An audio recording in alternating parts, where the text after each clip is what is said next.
to come in. I feel a bit as though I shouldn't really be here.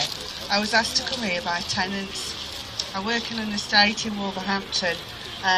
There's 850 properties and approximately 160 people on that estate. 160 different families are affected. And I've gone round and spoken to most of them, and I would say at least 3/4 of them have got disabilities. They're already living in poverty. And it was really heartbreaking. I work for tenants, don't work for the council or anyone else, I work for the tenants, and they said they wanted to do something. Unfortunately, we've got about 3 days' notice. I've never done anything like this before, so it was like, help!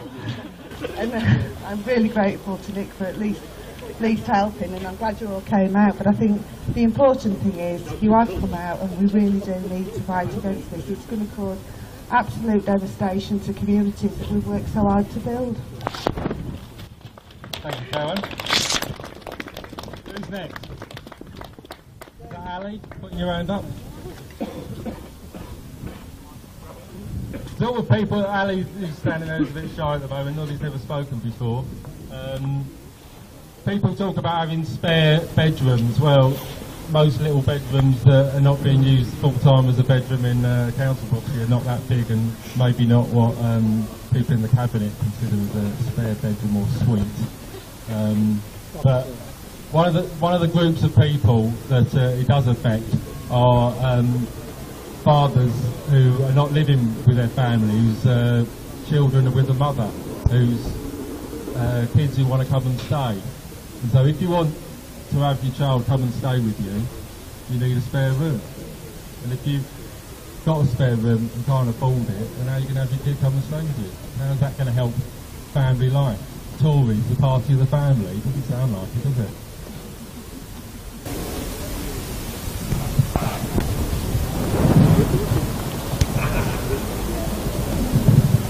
Hello, my name's Sue Roberts. I'm chair of Wolverhampton Homes. I'm also a tenant. We don't like this tax.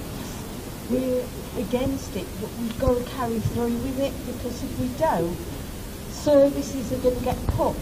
The City Council have got no alternative but to carry on with what they're doing. Otherwise, you're going to have bigger cuts, and you're going to have services that you're not going to get in the future. We don't like them. We know there are people out there that have got disabilities. If you stop and think about a blind person, they're probably living in a property where they're used to that property, and you try and take them out of that property to help them. They're going to be at all sixes and sevens, just trying to find the way around the property. In London, yes, I've been there. I know that this tax, they wanted it to get people out of homes. This is going to make a hell of a difference to the communities.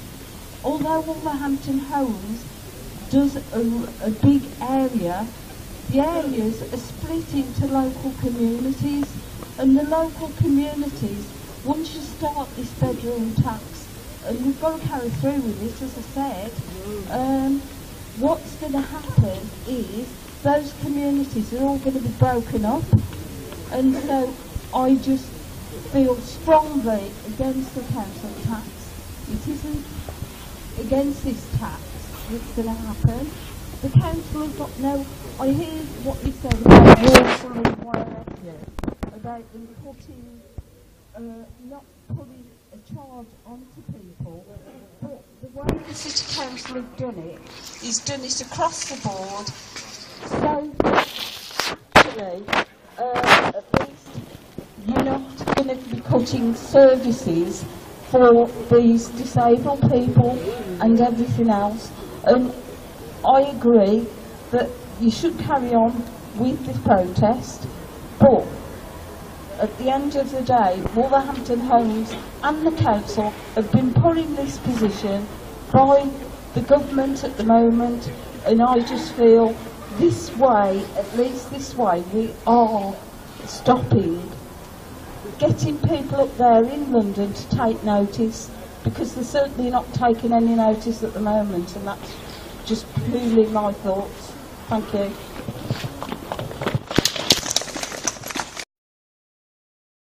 Thank you, sir. I think every one of us here can see the injustice of this tax. Unless we all stand together and start saying no, it will just continue.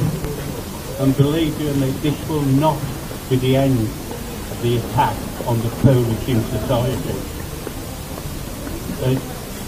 Quite a famous Chinese gentleman said, a journey of 1,000 miles starts with one step.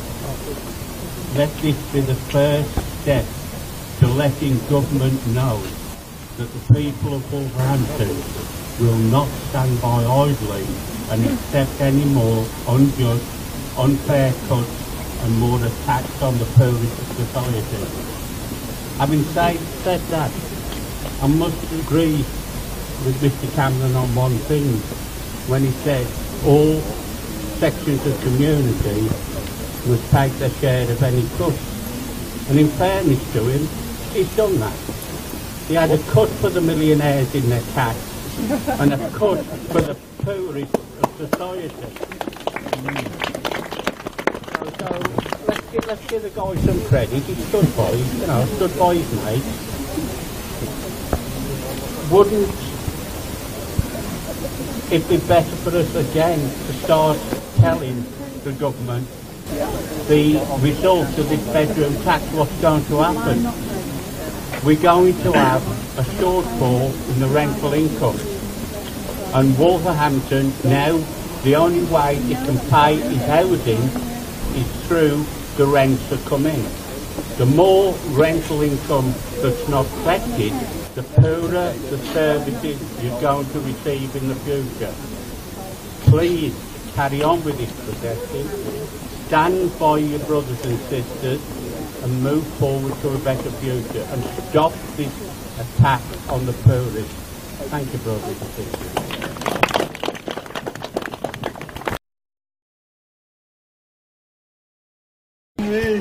One of the co-founders of Disabled People Against the Cuts.